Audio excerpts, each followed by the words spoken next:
Certaines rencontres bouleversent, d'autres nous bousculent et modifient le cours de notre trajectoire. Il suffit d'un regard, d'un sourire, d'un mot, d'une phrase, d'une minute, d'une demi-heure pour changer le cours de notre vie. Dans cette série d'interviews inspirantes, je vous partage le parcours d'entrepreneurs, de personnes qui ont décidé de donner vie à leurs rêves.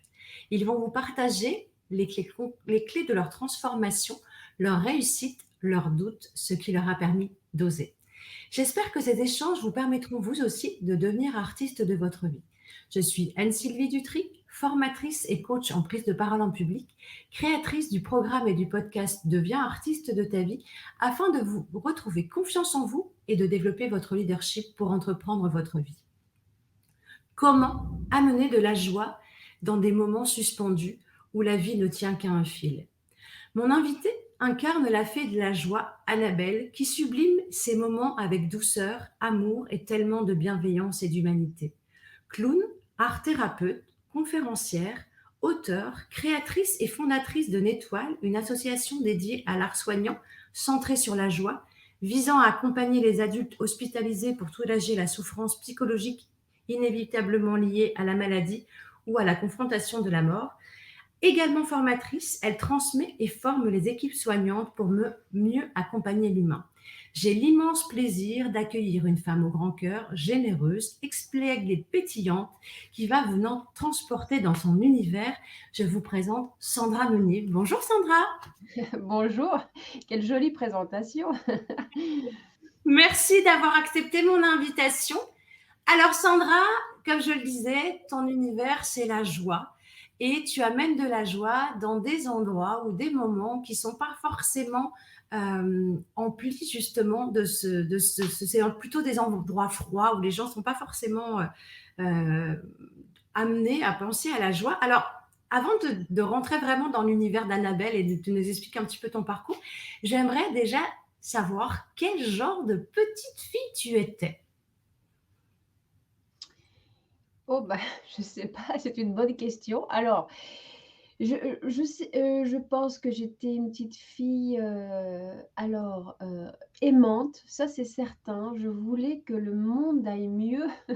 Depuis que je suis enfant, je supportais pas les inégalités, au sens large. J'aimais la nature et j'aimais l'art. Et en tout cas, je pense que j'avais beaucoup d'énergie parce que, ma mère m'a inscrite à la danse pour me canaliser et mon surnom quand j'étais petite fille, c'était quand même Bulldozer, donc je pense qu'on on peut penser que j'avais beaucoup d'énergie. Alors justement, cette danse et est-ce que c'est ça qui a été le déclic pour t'amener vers ton côté créatif? Parce que j'ai eu la chance et le bonheur de te voir en spectacle. Et effectivement, tu nous transportes dans un univers, voilà, on est dans un monde autre. Et ce que j'adore dans ce que tu partages, c'est que tu nous ramènes à quelque chose qui est l'émotion première, j'allais dire la joie, on se sent bien, on est heureux. Tu réveilles en fait notre âme d'enfant. Alors justement, cette âme d'enfant qui a découvert la danse, etc., comment elle a cheminé pour donner envie et pour s'autoriser justement à créer tout ton univers et ce que tu partages aujourd'hui? Eh bien, je ne sais pas, je pense que c'est un grand parcours d'écoute. Bien entendu que oui, j'ai voulu m'exprimer assez tôt, donc par la danse, le piano et après le théâtre. Donc c'est certain que j'avais besoin de m'exprimer et que pour moi, la musique notamment, c'était quelque chose de très important. Je me souviens vraiment de m'évader en écoutant de la musique et puis après en dansant dessus. Mais pour, aller jusqu'au bout d'un rêve, c'est marqué par des étapes et notamment, oh là là, la grande étape de s'écouter, de pas avoir peur et Dieu sait que j'ai eu peur. Parce qu'à l'adolescence, je rêvais oui, d'être comédienne. À un moment donné, ça s'est imposé. Je me suis dit: «Oh là là, mais j'adorerais faire du théâtre» et je me souviens très bien quand j'ai fait du théâtre, ce qui m'a fait vibrer, c'était de rendre les gens heureux. Donc en fait, c'est un chemin de conscience, hein, de se dire: «On va rendre les gens heureux», mais au début, je ne le savais pas et après, je me suis dit: «Oh oui, puis j'aimerais bien faire rire les gens». Alors ça, c'est plutôt à la faculté quand j'ai fait des petites pièces et puis j'ai fait rire. Alors j'ai fait pleurer aussi, mais là j'ai fait rire et je me disais: «Oh, j'adore faire rire les gens». Mais et puis après, au fur et à mesure de l'âge, c'était pas que rire, c'était, réveiller ou éveiller, à nos dimensions de profondeur, toujours, oui, avec ce sens de l'humour, mais c'est venu au fur et à mesure et en tout cas, je dois dire que, il fallait affronter la plus grande peur et qui était, celle d'oser me réaliser et celle-ci, je l'ai pas vraiment écoutée au début, parce que j'ai fait des études de lettres et alors que je pense que ce que j'aurais préféré, si je m'étais vraiment écoutée, parce que je croyais m'écouter, c'était, des études, enfin à l'époque ça s'appelait art, communication et langage et là ça réunissait un peu toutes mes facettes. Mais j'ai pas écouté ça. J'avais trop peur de de l'insécurité, de la vie en fait. Mmh. Alors justement, dans ce parcours de cheminement, d'aller justement t'autoriser à aller découvrir tes facettes de clown, de travailler sur l'art, voilà, d'amener, comment tu as créé déjà d'une cet univers et j'allais dire, est-ce que Annabelle s'est imposée à toi ou c'est en ayant travaillé dans les milieux hospitaliers, tout ça, où tu t'es dit, tiens, il faudrait que je trouve quelque chose qui tout de suite, quand on la voit, ça éveille déjà un petit sourire, quelque chose qui se raccroche à ce personnage. Oui, oui, Annabelle s'est imposée à moi. En fait, quand j'ai fait ma formation d'art-thérapie, quand enfin j'ai su que ça existait sur terre, art-thérapie, donc j'ai tout quitté pour devenir art-thérapeute et le clown s'est imposé, la voix du clown et hem et après, je me suis dit: «Ah oui, je vais rendre les gens heureux, plus heureux» et c'est là que je suis allée à l'hôpital. Alors à l'hôpital, c'est vrai que j'ai pas osé tout de suite proposer mon personnage, mais ça n'a pas tardé en fait, on me l'a demandé. Parce qu'au début, moi j'étais formée à faire des ateliers d'art-thérapie, à accompagner les personnes, donc là j'étais en moi-même. Mais heureusement qu'on m'a demandé de devenir en Annabelle, qui était venue dans ma vie, quelques mois avant. C'est un personnage qui est arrivé et alors il faut savoir que le personnage du clown, c'est nous profondément, hein. C'est nous, profondément au niveau, de nos émotions et aussi au niveau de notre physique. C'est-à-dire il faut étirer ce physique. Alors, j'ai regardé la tête que j'avais et je me suis dit: «Il y a pas dès que je mets un petit peu des oreilles, je deviens elfe tout de suite». Donc, ce personnage elfique est arrivé du fait de mon visage. Je voulais accompagner, ce visage et en même temps, aussi en lien avec mes plus grandes joies qui sont d'être dans la nature. Donc ce personnage est arrivé et après c'est vrai que je l'ai emmené à l'hôpital. Alors du coup, on m'a demandé de l'amener à l'hôpital, je me suis dit: «OK» et là, quand je l'ai amené, ça a été la grande révélation. Je me suis dit: «Bon, je vais venir à l'hôpital, mais qu'en Annabelle, pas du tout en Sandra. Ce sera beaucoup plus intéressant pour les patients et pour moi, parce que je ne serai pas en posture de sacrifice. Je pouvais très bien aussi être en posture de sacrifice quand j'ai dit les gens quand je dis sacrifice, c'est, ne pas forcément être heureuse, être l'autre comptait beaucoup plus et là, en fait, non, on s'est mis à égalité. L'autre compte, son bonheur compte, mais le mien aussi et est-ce que je peux entendre cela? Et c'est pour ça que j'ai mis ça en place, en fait. Alors justement, c'est un projet qui est aujourd'hui, voilà, il y a d'autres fées qui accompagnent ce projet. C'est un projet que tu t'es autorisé, tu as démarré seul et que tu as, j'allais dire, dupliqué ou comment j'allais dire, si tu peux nous partager un petit peu le cheminement de ce projet et voilà, comment ça t'est venu et Mmh. ça a été insufflé dans dans Oui, ton... j'ai commencé seule, ça me semblait important. Alors c'est vrai que j'ai pas du tout fait ce que font beaucoup d'autres, c'est-à-dire qu'ils sont à 2.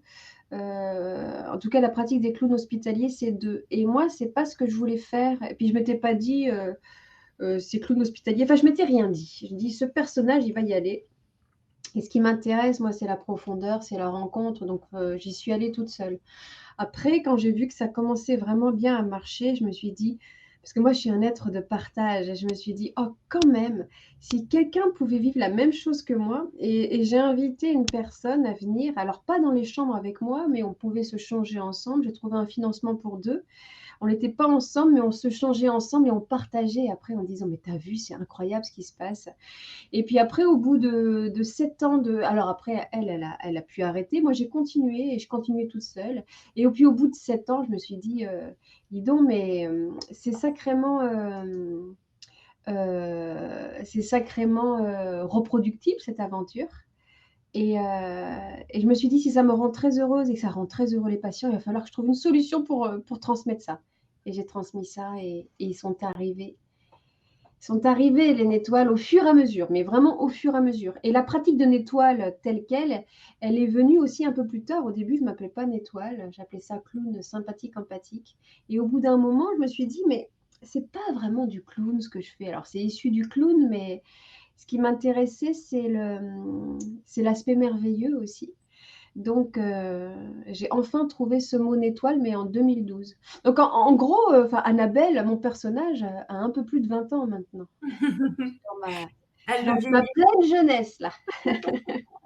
Alors justement aujourd'hui, non seulement, enfin voilà, il y avait les interventions à l'hôpital, mais c'est un spectacle que tu as créé, que tu as monté, que tu partages à d'autres occasions, puisque nous on s'est rencontrés à Paris maintenant il y a 3 ans, je crois.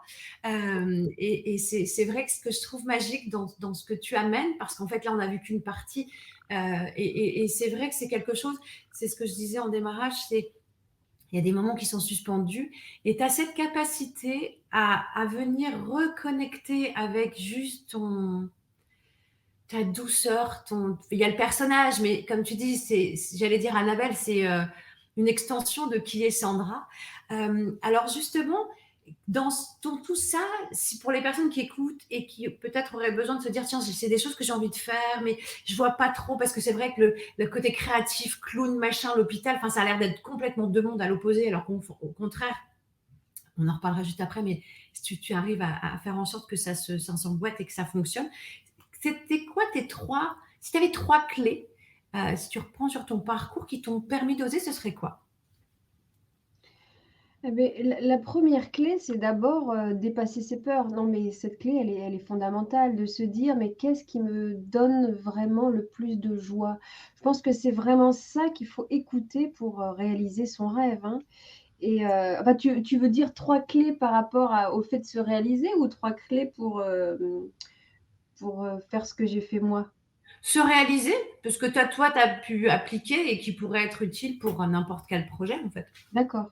Oui, alors donc, bon, je peux pas quand même dissocier, ces 3 clés de mon expérience de vie, qui est forte puisqu'à 20 ans, j'ai failli mourir.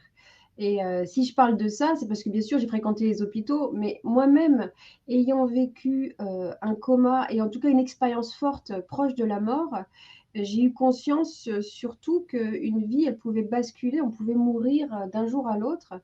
Et cette conscience m'a donné aussi, l'envie de me réaliser. Alors je vous dis pas, vivez pas des expériences aussi fortes pour vous réaliser, mais en tout cas, ça m'a donné la conscience de qu'est-ce que la vie? Et être en vie, comment dire? Se sentir, vraiment profondément relié à sa mission de vie. Alors moi, c'était essentiel. Être dans ma mission de vie, c'était essentiel. Donc il a fallu que, alors comment on fait pour trouver une mission de vie? Bah, qu'est-ce qui te donne le plus de joie? Non mais vraiment. Et moi, il se trouvait que c'était art thérapie. Donc déjà, dépasser ses peurs, pour écouter, ce qui fait vibrer, me semble la première clé. Et après d'arroser ce rêve. Alors comment on arrose ce rêve? Donc ça veut dire que, dans ma vie, même si moi et je suis contente de vous enchanter quand vous venez me voir en spectacle, bah, alors je peux te dire que j'ai une vie très exigeante et j'ai surtout un cadre à poser. Et pour réaliser son rêve, pour se réaliser, il faut comprendre le cadre dans lequel on va s'expanser, dans lequel on va rayonner. Et moi là, c'était le cadre art thérapie et tout ce que je mets en place, c'est rassurer les gens. Vous inquiétez pas, ça, ce que je fais, c'est très sérieux, mais la forme est légère. Donc il y a une notion d'arriver à poser son cadre. Et puis après, Après, c'est se laisser porter par la vie et ça, c'est vraiment très important parce que là, ce dont tu parles des débuts d'Annabelle, hein, Annabelle à l'hôpital. Mais à un moment donné dans ma vie, moi qui avais tellement impulsé, j'ai vraiment impulsé, hein, j'ai décidé de quitter ma région, partir à Paris pour me former en art-thérapie. Et puis au bout de quelques années, quand je vois que ça marche à l'hôpital, je me dis: «Bon, maintenant, j'ai envie de ne plus décider». Alors ça paraît bizarre parce qu'on croit que je mène ma vie et que c'est précis ce que je mets en place.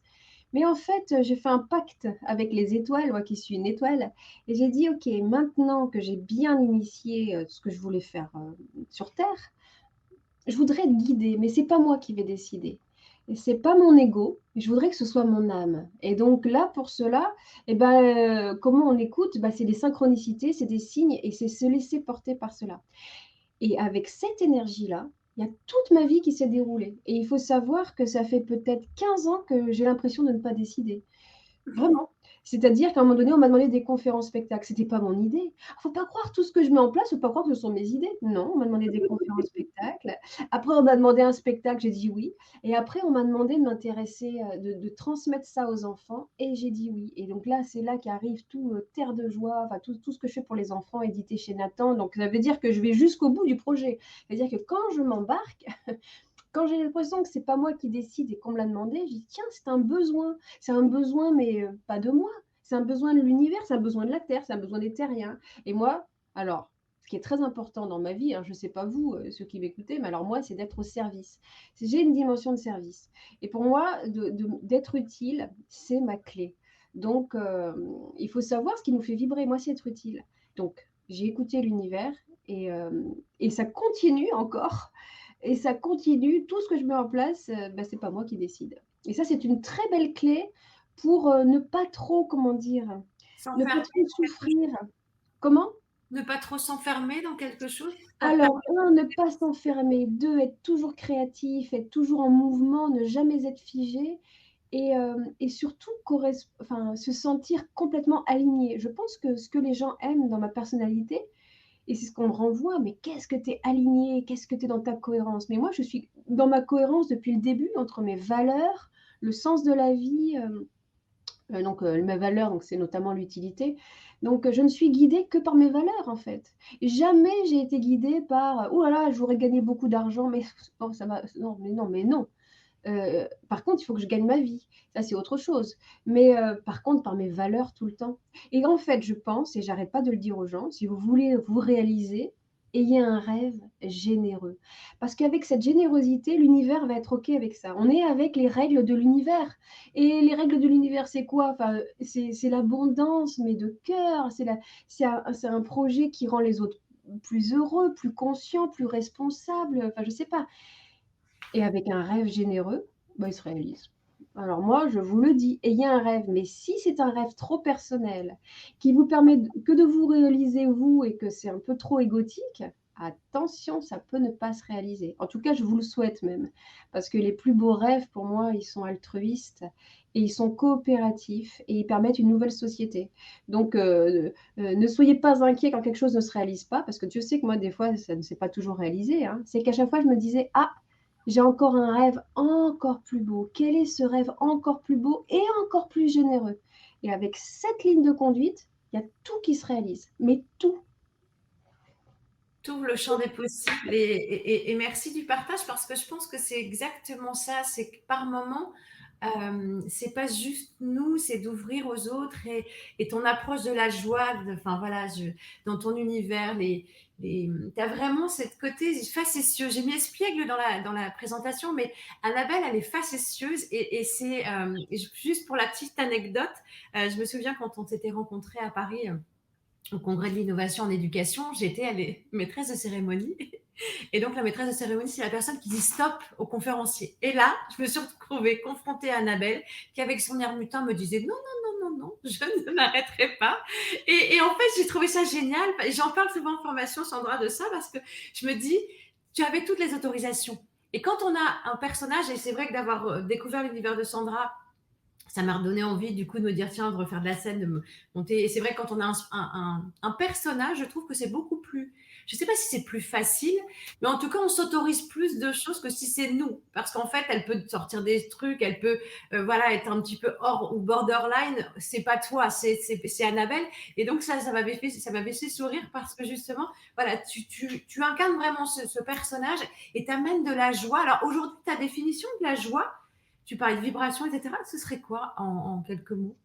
Alors, je la donne souvent, notamment dans les conférences spectacles que je donne. Pour moi, la joie la plus grande, la joie, qu'est-ce que c'est? La joie, c'est quelque chose, qui est qui est sans raison, sans objet. C'est une joie intérieure et je m'attache à défendre cette joie-là. C'est même pas la joie de faire, c'est même pas la joie, de partir en voyage. Non, j'ai envie de dire, c'est des joies trop faciles ça.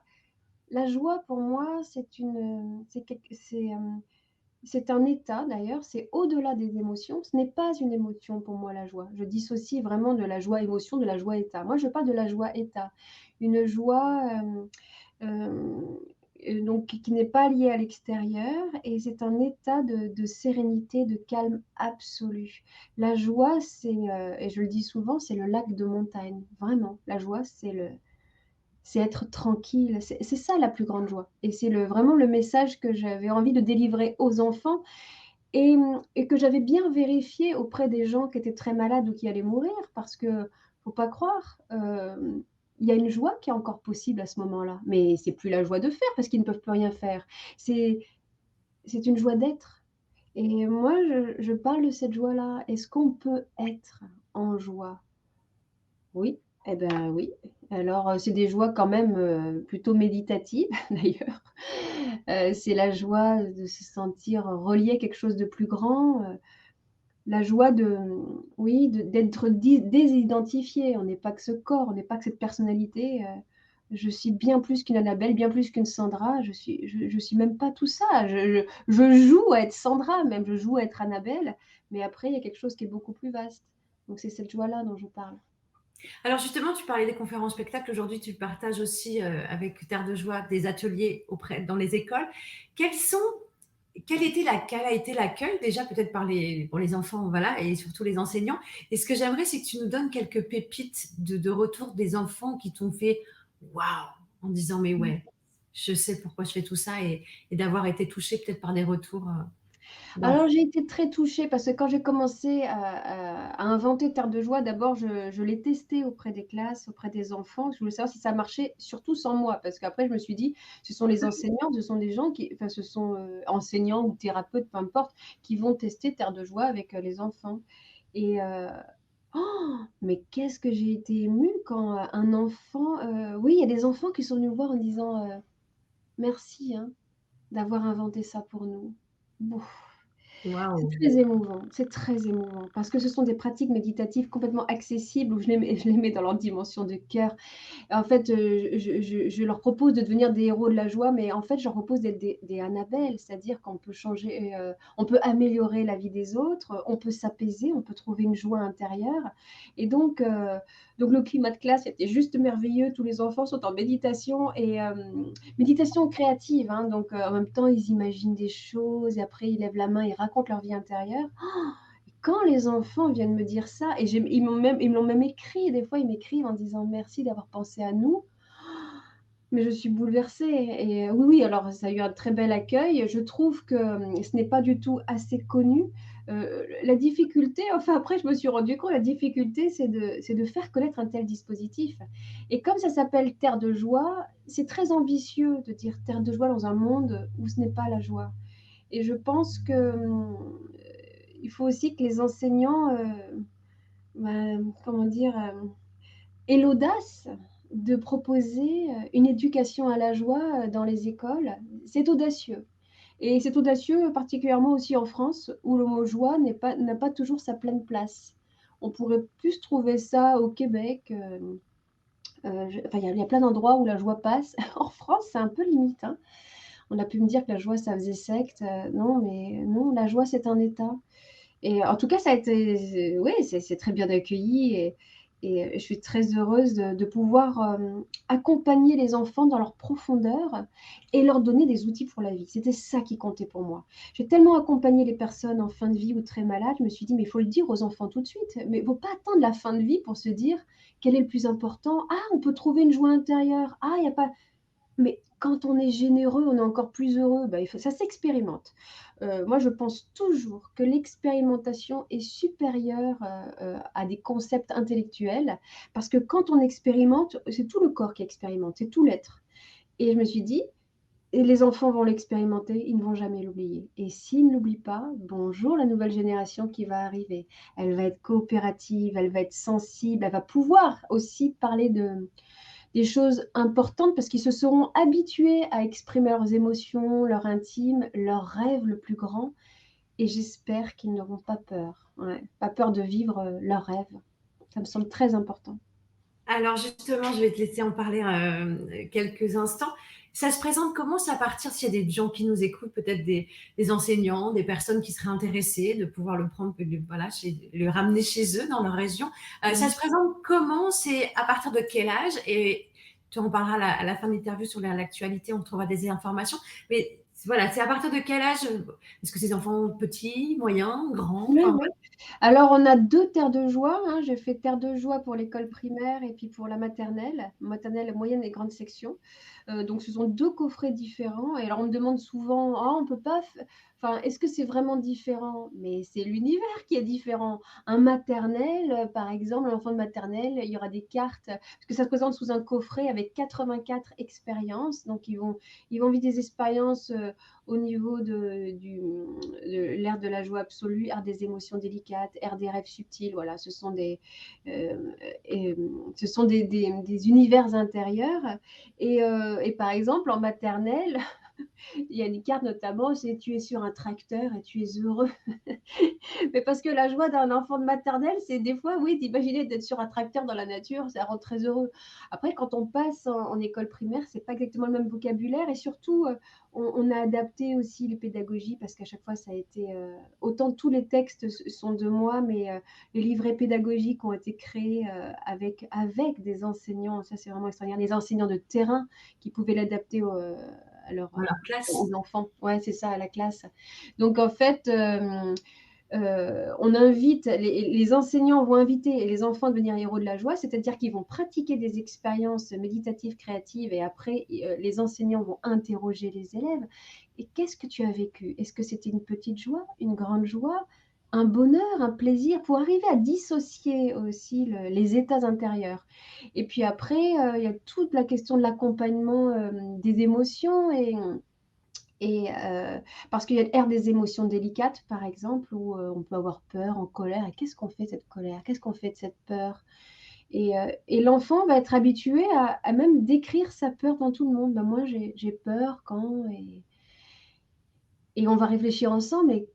Et qu'est-ce qui peut te rassurer quand tu as peur? Et c'est là que ça devient coopératif et tout le monde participe à cette question de l'enfant. Et tu me disais tout à l'heure, quelle est ta grande joie et la réaction des enfants? Une des plus belles phrases que j'ai entendues des enfants quand je leur ai demandé pourquoi vous aimez Terre de joie, ils m'ont dit, ben, en fait, d'écouter les autres, il y en a qu'on n'aime pas, et de les avoir entendus, on les aime plus. Ah, mais bien entendu, et je vous le dis, dans votre vie, c'est pareil, hein, qu'il y a des gens que vous n'aimez pas. Vous écoutez un peu leur vie intérieure, vous écoutez leurs souffrances, leur On manière comprend. d'être au monde, et d'un seul coup, tout s'ouvre. Mais par la compréhension de l'autre, bien entendu que le cœur s'ouvre. Et là, je me suis dit, mais c'est magnifique s'ils ont cette compréhension-là. Voilà, donc en tout cas, ce sont des dispositifs qui se veulent simples.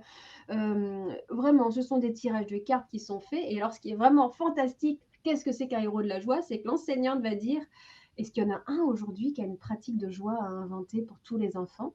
Et les enfants, là, vont devenir des petites Annabelle. Ils vont inventer une pratique.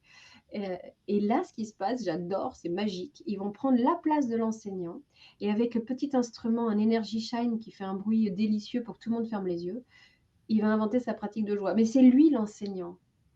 Et oui, mais parce que je pense que ça aussi, jamais il va l'oublier. On est tour à tour, apprenant et enseignant et on peut améliorer, la vie des autres et ça, c'est génial. Et comme tu disais, Sandra, c'est peut-être parfois aussi peut-être le plus timide qui va s'autoriser pour une fois à briller et à ce qu'on l'écoute. Et j'adore, mais oui, bah, en plus, au début, quand j'ai testé ça, moi, je savais pas qui étaient les plus timides, je savais pas et quand de ce coup, ils prenaient la place ou alors, il y a aussi ceux qui posent un problème aux enseignants, ceux qui sont trop agités et moi, je les désignais héros de la joie, je savais pas qu'ils pouvaient déranger la classe. Ils sont très intéressants ceux-là, ceux qui sont trop agités, ceux qui parlent trop, mais il faut voir leur vie et d'un seul coup, ce sont eux qu'on célèbre et ils ont une vraie place. C'est très, très émouvant et bien sûr, le timide, à un moment donné, deviendra héros de la joie. J'insiste, auprès des enseignants, j'y fais en sorte que tout le monde passe à un moment donné de l'année et quand il y a un timide qui ose rendre les autres plus heureux, ose prendre la parole et grâce à lui, la classe le célèbre héros de la joie, oui, c'est un temps fort, c'est un temps fort. Alors, je mettrai toutes les informations, que ce soit la conférence spectacle ou Terre de joie dans les commentaires pour que vous puissiez retrouver l'univers de Sandra. Et c'est vrai que cette notion, surtout qu'en ce moment on en a bien besoin, et pour les petits, c'est vrai que ils ont une approche différente. euh, de découvrir voilà comment on travaille là. Dernièrement, j'ai mon neveu qui était un petit peu triste et tout ça, et je n'avais pas entendu, donc je sais pas, il me dit ouais, tu m'as pas attendu, qu'est-ce qui se passe? Je dis, mais je suis désolée, c'est triste, qu'est-ce qu'on fait? Il me dit, ben, on met un sourire. Ok. Et en fait, on s'est mis tous les deux un sourire. Et c'est marrant parce que c'est vrai que, j'ai pas souvenir, moi, à cet âge-là, à 4-5 ans, on te disait qu'est-ce que tu ressens, tout ça.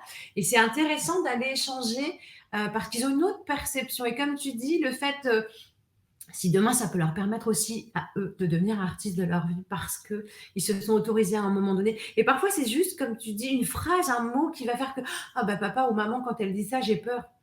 Alors que c'est pas dans notre monde d'adulte, on n'a pas ce même un rapport à une phrase, à un mot, à un comportement, ne serait-ce que de pouvoir exprimer, ben voilà, maman, elle va me chercher. C'est vrai, quand ils sont petits, des fois, à la sortie de l'école, il fait nuit, on voit l'heure qui tourne, les copains qui partent, et on se dit, oh, mes parents vont pas venir, surtout qu'il suffit qu'ils aient une maman qui revient un peu en retard, ce que je faisais parfois, mauvaise maman que j'étais. Mais tu vois, c'est des choses qui peuvent, malgré nous, créer des émotions néfastes ou négatives. Donc, j'aime beaucoup son approche de joie. Alors, est-ce que c'est un dispositif qui est aussi, parce que tu parlais de former les enseignants, est-ce que tu formes, toi, à Terre de Joie, des personnes qui vont pouvoir en stage ou des choses comme ça? Alors au début, je voulais pas donner des formations, je disais: «Mais le dispositif, il est complet, il existe» et puis à un moment donné, je me suis rendu compte quand même en allant sur le terrain que les enseignants, il l'utilisait pas de manière optimale et je dis: «Ah mais c'est normal, c'est que, moi mon métier c'est d'accompagner, mais ils sont pas formés à l'accompagnement»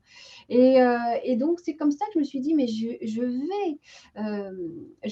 vais donner des formations pour qu'ils explorent cette posture d'accompagnement» et ils adorent ça, hein. Alors là, ils adorent ça.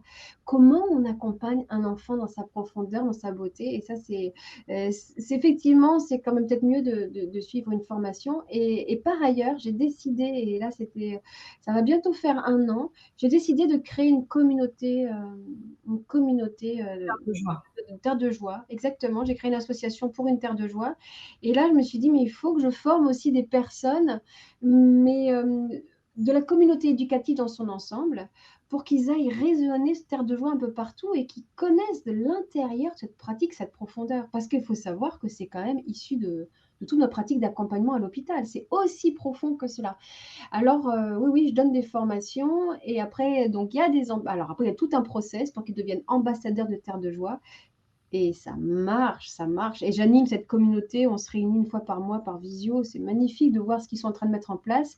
Ils sont notamment en train de mettre en place parfois de l'intergénérationnel. Quelle beauté! Est-ce que les enfants pourraient échanger autour de la joie, auprès des personnes âgées, en EHPAD? C'est juste magnifique.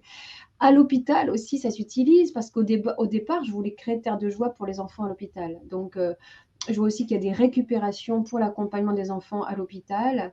Donc, je suis vraiment très heureuse. Et tout à l'heure, tiens, je rebondis sur ce que tu m'as dit sur, bah oui, sur la logique des enfants. Et moi, ce qui m'a fait très plaisir, c'est quand j'ai appris aussi que des enfants, et ben, pratiquaient Terre de Joie chez eux, parce qu'ils le disent, mais après, Moi, si je sais aller bien, et ben, je le fais aussi dans ma chambre, je le fais chez moi et alors mieux, parfois je le transmettre aux parents et il y a une maman qui disait: «Alors moi, j'allais vraiment pas bien et puis ma fille, elle m'a dit: "Pop, pop, pop, pop, ferme les yeux, prends le temps" et elle lui a donné une pratique de terre de joie. Et elle m'a dit: «Tu te rends compte? C'est ma fille qui m'apprend à aller mieux». Mais oui, mais les enfants, ce sont des éponges. C'est pour ça, qu'est-ce qu'on transmet aux enfants? Est-ce qu'on leur transmet la peur? Est-ce qu'on leur transmet la confiance? Et est-ce qu'on les encourage aussi à être des êtres profondément gentils? Le monde, malheureusement, nous amène à pas forcément être très gentils, hein. Quand c'est un monde, compétitif, on veut être meilleur que le voisin, on veut gagner plus, on veut ceci, on veut cela. C'est pas basé sur la gentillesse. C'est pas basé sur, oui, sur cette, évidence d'un monde qu'on a envie tous de vivre. Donc je pense que planter des graines, altruistes, d'empathie et de joie profonde, franchement, c'est le plus beau cadeau qu'on puisse transmettre à un enfant. Voyons voir ce qu'ils vont en faire plus tard. Mais les graines sont plantées. Exactement. C'est déjà ça.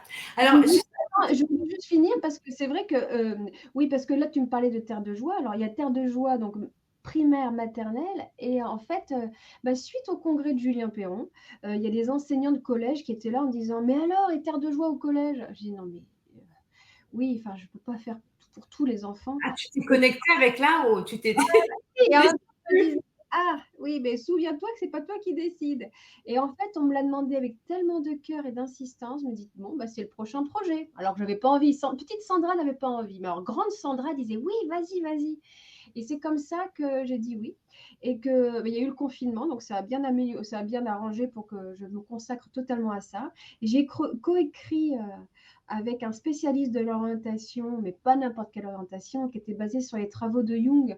Donc ça veut dire qu'on a amené toutes les dimensions de l'être, dans l'orientation au collège et au lycée et c'est comme ça que j'ai contacté la maison d'édition Nathan. Je dis: «Vous êtes OK si je fais ça au collège?» Elle m'a dit: «Mais carrément» et on l'a testé pendant 1 an auprès des collégiens et ça sort là.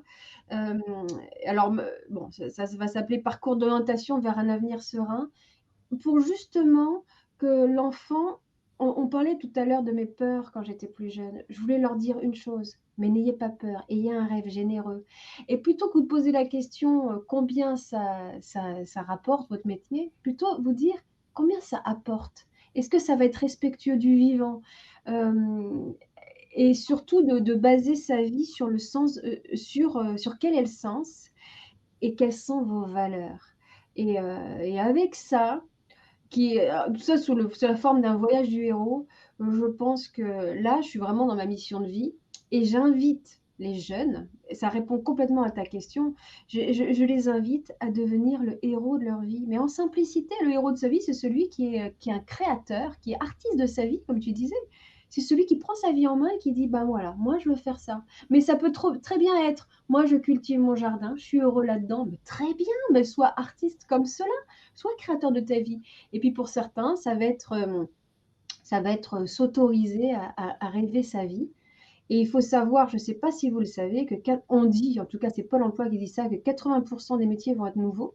Donc ça veut dire qu'il faut encourager cette jeunesse à pas avoir peur et à créer. Alors là, pour le coup, on est vraiment dans la création, hein. Ils vont créer de nouveaux métiers. Pourquoi? Parce qu'il y a de nouveaux paradigmes, parce qu'on ne va pas pouvoir faire comme avant. Il va falloir créer de nouveaux métiers. Donc je suis trop contente d'avoir fait ça. et bravo, et c'est vrai que je trouve que ton approche elle est tellement douce parce que voilà, vous voyez ça, Sandra là, mais c'est vrai que Annabelle, elle est malicieuse et elle a ta douceur. Et ce que j'aime beaucoup dans ce que tu partages, c'est ce côté où en fait, quand tu arrives sur scène, forcément, les gens sont surpris. Vous avez vu l'image de Sandra maquillée en Annabelle, donc forcément que ça surprend avec tes petites étoiles et tout, tes papillons et tout ça. Mais ce que je trouve génial, c'est que tu fais tomber les barrières très rapidement.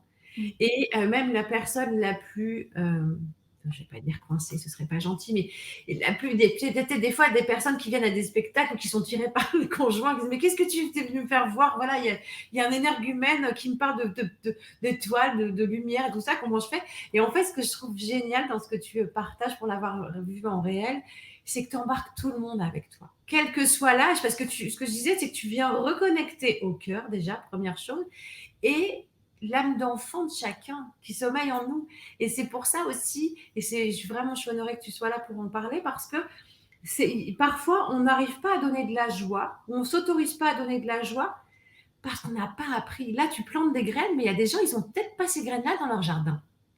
Ah, mais exactement, mais c'est pour ça que je le fais. Je sais bien, je le sais bien qu'il y en a qui n'ont pas toutes ces graines et parce que parfois la vie est difficile et parfois, et ben, les parents sont pas disposés. Enfin, il y a quand même des enfants qui sont maltraités. Enfin, il y a plein de choses qui peuvent arriver dans la vie qui fait que cet enfant intérieur va se rétracter et oh là là, j'avais envie que cela aussi ait accès à une confiance, oui, à une joie. Et tu sais, Annabelle a tellement accompagné à l'hôpital que, bien entendu, je m'adressais à l'enfant intérieur parce qu'on pouvait dire: «Mais c'est bon, j'ai pas 5 ans».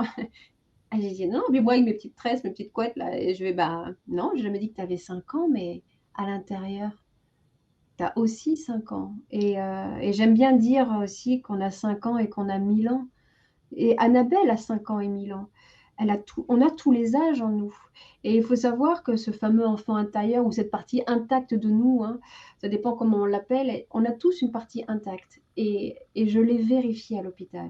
Je m'adressais à la partie intacte. Ça veut dire que parfois des personnes, on me disait, oh là là, c'est un bougre, ouais, il parle mal, il est méchant, c'est cela. Mais moi, j'avais affaire à la zone intacte, la zone d'ouverture totale à ce personnage.